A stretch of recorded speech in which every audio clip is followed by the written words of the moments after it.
深刻世界の体制と帝国の現状とに鑑み、以上の措置をもって自局を収集せんと欲し、ここに終了なる汝。Jepang mengalami dinamika yang luar biasa sebagai sebuah negara pada awal abad ke-20. Di masa itu pula Hirohito mulai menggenggam tahta. Bersamanya negeri matahari terbit bangkrut akibat perang besar, hingga akhirnya bangkit lagi dan menjadi salah satu adik kuasa ekonomi dunia.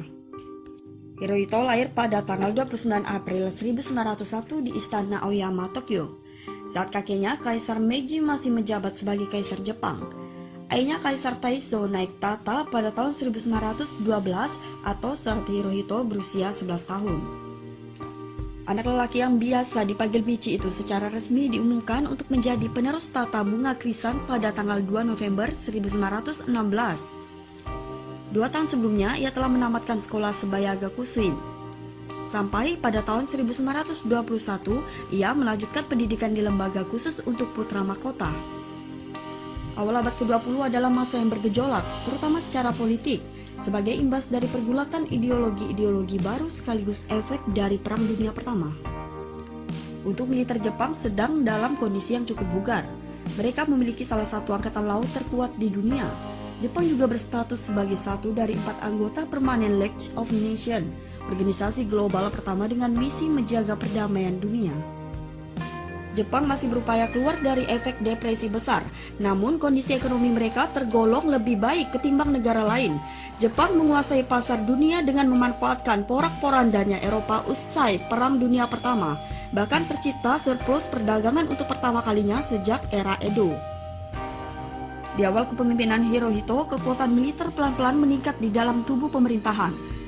Benih fasisme tumbuh subur. Sebagian besar dari hasil pertumbuhan industri Jepang kemudian dipakai untuk menguatkan pertahanan Jepang.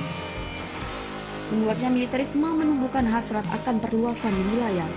Jepang memulainya dengan diam-diam mengebom jalur kereta api di Mukden sebagai alasan untuk menginvasi China daratan. Hirohito tidak menentangnya, tetapi ia ingin agar rahasia seputar insiden Mukden dipegang erat agar Jepang tak terlihat agresif. Perluasan wilayah juga sama dengan peningkatan sumber daya alam. Rezim memanfaatkannya lagi-lagi untuk menopang industri militer termasuk melalui sistem kerja paksa.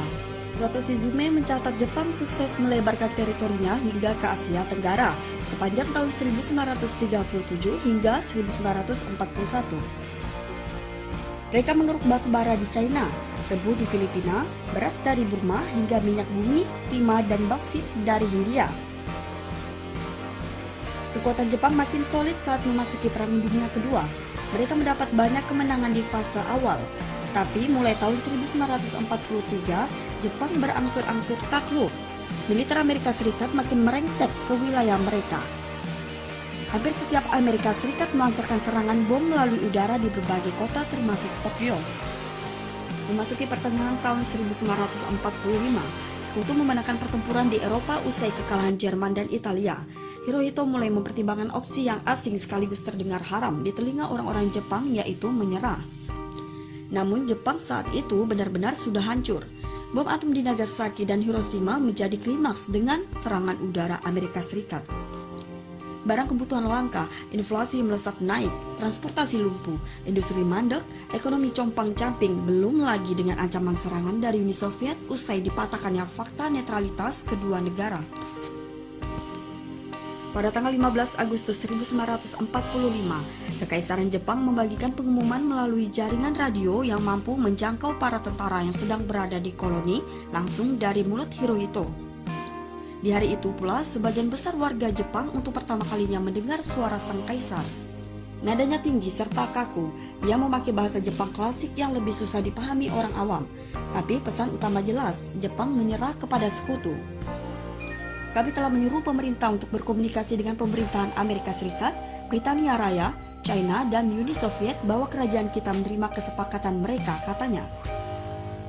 Untuk berjuang demi kemakmuran dan kebahagiaan bersama semua bangsa, serta keamanan dan kesejahteraan rakyat kita adalah kewajiban serius yang telah diwariskan oleh nenek moyang, kekaisaran, dan yang dekat dengan hati kita. Hirohito menambahkan bahwa sekutu telah menggunakan bom baru sekaligus yang paling kejam, sampai-sampai mampu menyeret korban jiwa dalam jumlah yang tak terhitung banyaknya.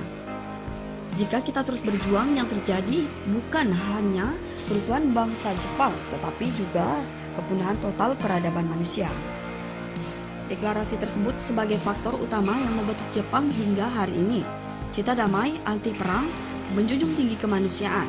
Kondisi yang ideal meski harganya adalah harga diri Hirohito yang mewakili harga diri seluruh warga Jepang. Beberapa sejarawan percaya Hirohito bertanggung jawab langsung atas kekejaman tentara Jepang, baik di Perang China-Jepang Kedua maupun di Perang Dunia Kedua. Nah, apa yang terjadi setelah Jepang kalah? Standar kehidupan di perkotaan menurun amat drastis, pangan langka, penyakit menjangkiti orang-orang, kelaparan massal mewabah di mana-mana. Tentara yang berada di bekas koloni tak punya modal pulang kampung. Ada yang jadi pekerja murah di Uni Soviet hingga meninggal, lainnya bernasib tak jelas. Jepang boleh bangkrut, tapi semangat hidup keluarganya tak pernah surut. Di tengah usianya yang kian menua, Hirohito juga tetap menjalankan tugasnya selaku pemersatu dan penguat moral bangsa. Ideologi ultranasionalisme dibuang, demokrasi disambut, etos kerja dan kedisiplinan yang menakjubkan membuat Jepang muda bangkit. Para ahli menyebutnya sebagai keajaiban karena pertumbuhan ekonomi Jepang melesat dalam durasi dan skala yang melampaui ekspektasi orang-orang. Hingga pertengahan tahun 1950-an, ekonomi Jepang mengalami penyembuhan berkat reformasi ekonomi dari pemerintah. Investasi Amerika Serikat juga datang, baik yang terprogram maupun karena disetir Perang Korea yang memaksa Amerika Serikat memusatkan logistik dan produksi senjatanya di Jepang. Industrialisasi jalan lagi hingga awal tahun 1970-an, Jepang mengalami pertumbuhan PDB yang menjanjikan.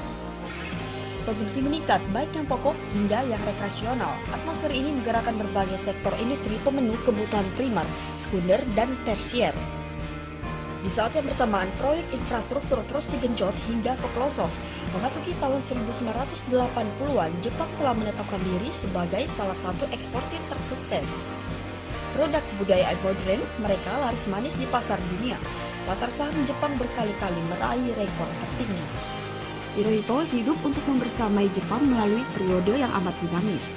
Mulai saat mereka memetik keberhasilan restorasi Meiji, lalu hancur digempur sekutu, hingga akhirnya bangkit menjadi kekuatan ekonomi terbesar kedua di dunia di tahun kematiannya pada awal Januari 1989.